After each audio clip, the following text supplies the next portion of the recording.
So with a string of recent donations to the channel, we came across this graphics card in one of the systems. Now this isn't actually that bad, it's an MSI R9 290. It's pretty old now, but it does have a bit of an issue. So we thought today we'd have a look to see if we could fix it.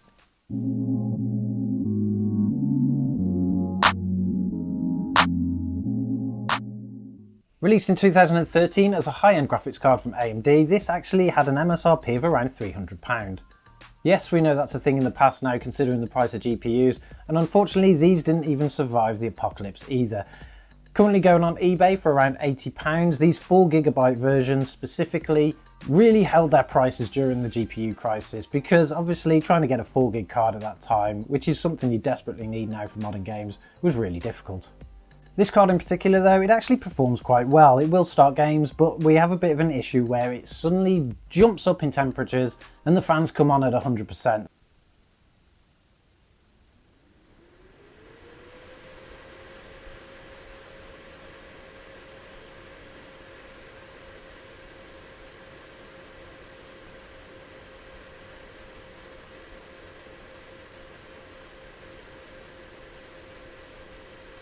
So we need to have a look at fixing that, and it should be simple enough. If we look at the back of the card, we can see that the warranty stickers are still in place, which suggests that no one's ever actually given this some maintenance. So today we're going to have a look at tearing it down and giving it a bit of a clean.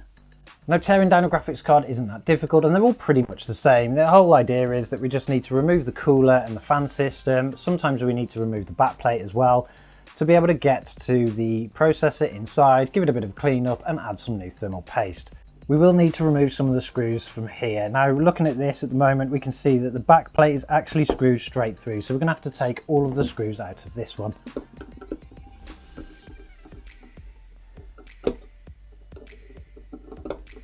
Now that we've got all the screws out, we should be able to just separate the cooler from the card. It may be a little bit tight. Well, this one wasn't actually, it was pretty simple.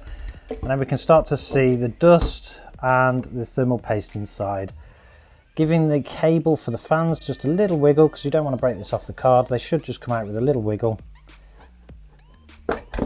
Just like that, we can push this bit to the side. And as we can see on the card, there isn't actually that much thermal paste that has gone onto the die itself. It looks like it's very dried up over the years, so we need to clean that up. Dropping a bit of thermal paste remover on it. This basically just eats into the thermal paste itself. We can actually start to clean it up with a bit of a rag. Make sure we get it all off.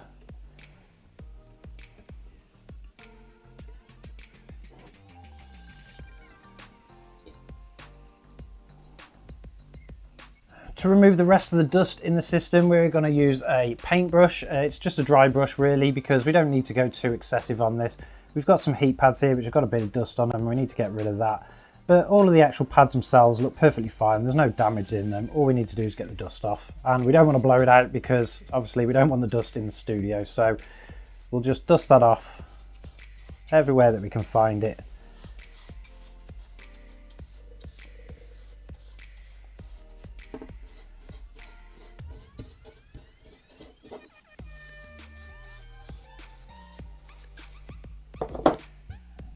Give that die a little bit more of a clean, polish it up a bit, and then that is ready for some new thermal paste.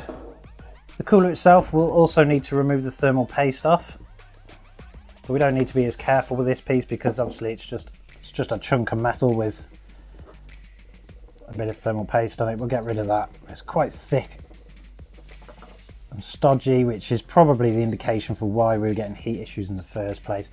But we'll double check the heat pads. So we've still got all of our heat pads on. They're just a bit dusty as well. So we'll get rid of the dust off them as well.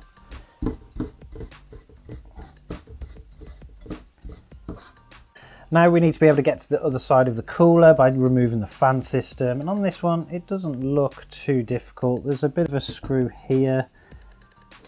I'm not sure what else is actually holding it on. We may need to actually unscrew the fans themselves. So we'll go through the fans and we'll take the screws out from the fans.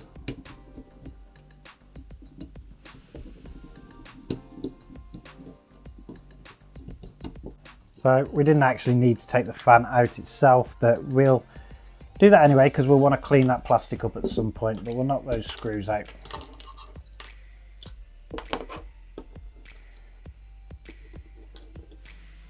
and we'll make sure they all go back exactly where they need to go. So as we can see, there is a huge build-up of dust inside the actual cooler itself, and we're just going to brush that out with the brush to get into all those nice little fins. We can see that's all that dust on the table would be the stuff that's blown through the air if we were using some kind of compressed air to do this. But like I said before, we're not going to do that because I don't want all the dust in the studio, so we'll gently do this till it all comes out, and then we'll just hoover it up. Now that we've got all the dust out of the actual heat block itself and the GPU, we need to take a look at the fans. We actually did undo this one previously, but it does need a bit of a blowout, and we'll need to take this fan out here. Again, using the same techniques, what I'm going to do is I'm going to use just a dry paintbrush just to get all the loose dirt off, and then we'll just give everything a bit of a wipe, something like a wet wipe. You can use an alcohol solution to be able to do this if you're talking about PCBs and stuff like that. We don't need to go that far because it's not actually that dirty, it's just a little bit dusty. But we'll take the screws out of this fan, pop the cable system out, so we will need to remove this screw from the bottom.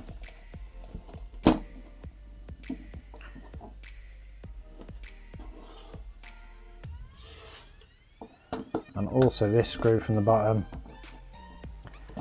Remembering where they all go, obviously. We'll just take the wires out of this for now.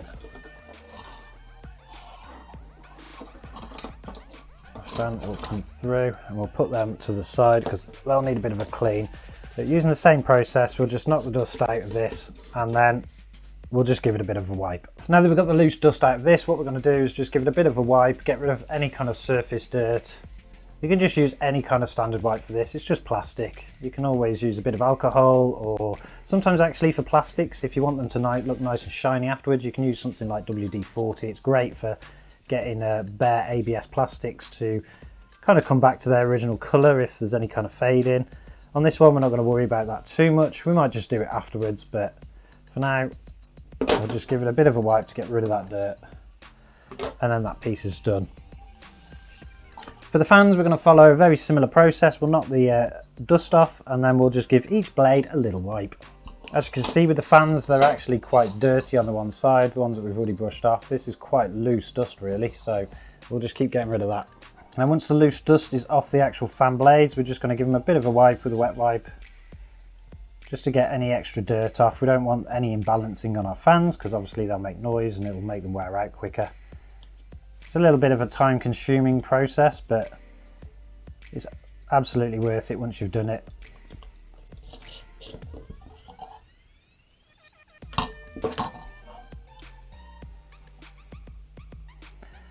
If you do find that in your system the fans aren't actually up to scratch, you can usually buy replacement fans from somewhere like eBay. They're not usually that expensive. We've done it for older cards in the past, particularly MSI cards. You seem to be able to get the blades for them from pretty much anywhere. And they're all a really decent price as well. They're not too badly priced. We've got our old GTX 460. We had to change the fans on that, and it actually came out really well. It was like a brand new card afterwards. So we'll keep cleaning these. And don't forget to clean the cable because you don't want any dust off that flying back through the system.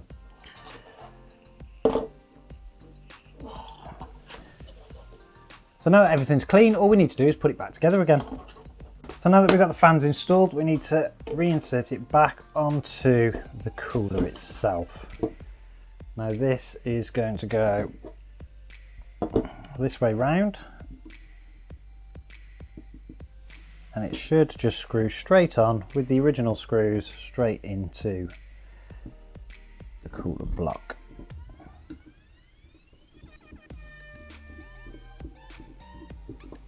So now that the actual cooler itself is rebuilt, we want to have a look at the card, and obviously we need to re-thermal paste this before we do anything else. For this we're going to be using some thermal grizzly. It's pretty good stuff. It's actually quite expensive, and there's loads of different techniques for doing this. Lots of people do it different ways. I like to just put a big blob in the middle, and then using one of the little spatulas that came with thermal paste, I like to spread it across. With a GPU you want to make sure you've got plenty on, because we don't want this to miss any kind of contact and cause any issues.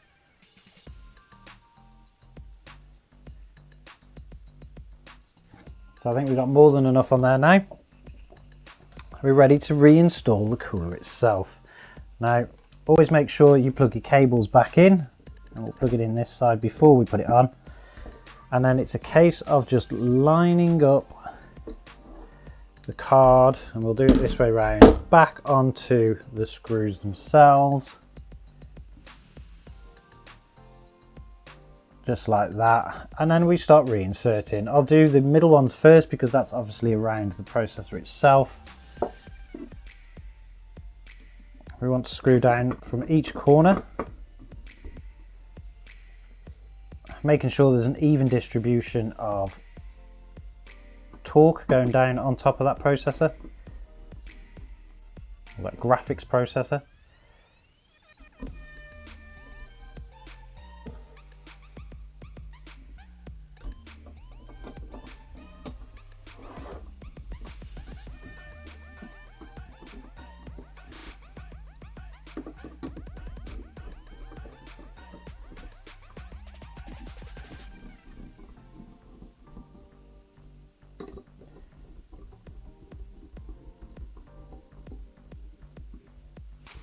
And then we want to insert all the other screws.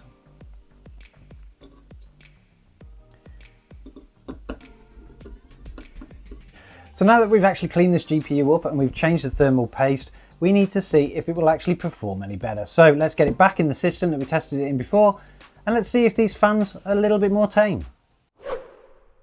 So we've got the card back in the system now, and it's actually already a lot quieter before we even start. All we needed to do before was just literally run a quick, simple Heaven benchmark, and we would straight away have the fans completely ramp up. So let's see what happens now once we start it. So straight away we're off to a really good start. The fans are not actually ramping up at all that much, they're quite low, and we're currently running at around 64 degrees C. Now previously that was obviously running at around 95 just as we started it, so this clean has actually made a huge improvement to this card.